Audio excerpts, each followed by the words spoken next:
Finalborgo.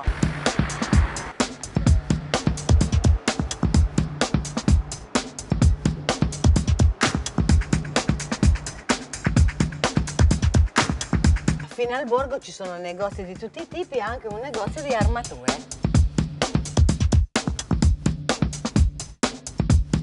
A Piazza dei Celestini c'è anche sulla chiesa un orologio che segna le ore al contrario.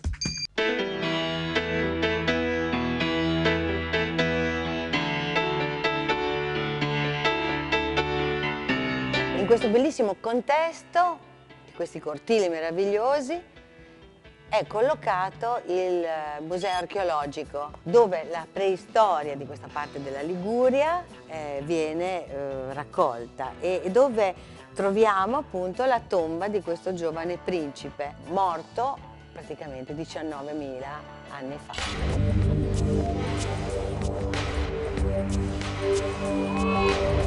Eccoci qua, nelle grotte delle Arene Candide sono state trovate diverse inumazioni, addirittura questa è di 11.000 anni fa ed è un bambino, detto degli scoiattoli, perché sono stati trovati tutte quelle piccole ossa che sono ossa di scoiattoli, quindi probabilmente aveva una mantella con delle code di scoiattolo. Ma qua c'è la ricostruzione della tomba del principe.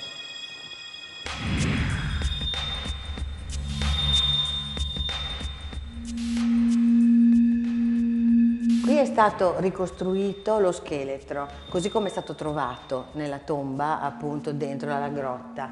Giaceva sopra un letto di ocra rossa, tanto è vero che lo scheletro, le sue ossa hanno preso quel colore. Aveva circa 15 anni e probabilmente dall'analisi che è stata fatta dello scheletro era stato assalito probabilmente da un animale, da un grosso animale.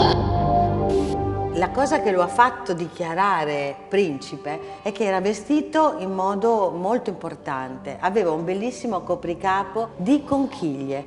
Tutte le conchiglie che sono state trovate sono forate e quindi erano cucite sul cappello, quindi doveva fare un effetto veramente importante.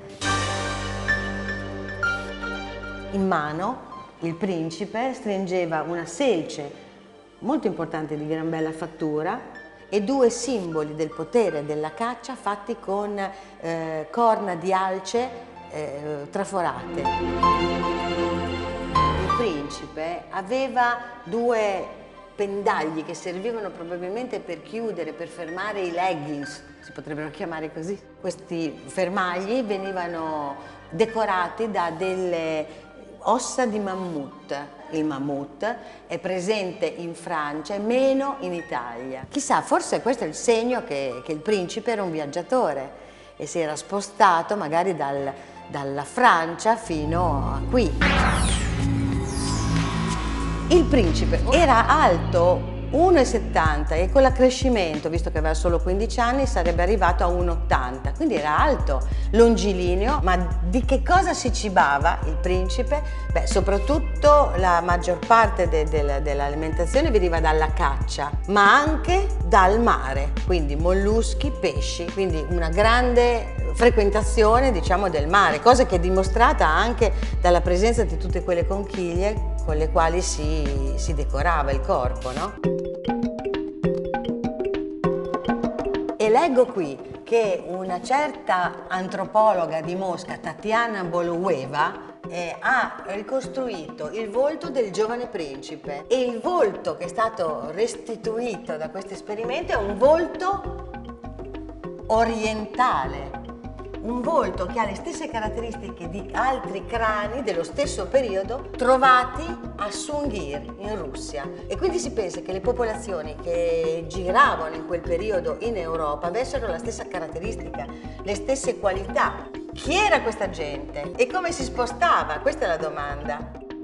Che bello, anche qui, volendo, si scoprono affascinanti misteri archeologici.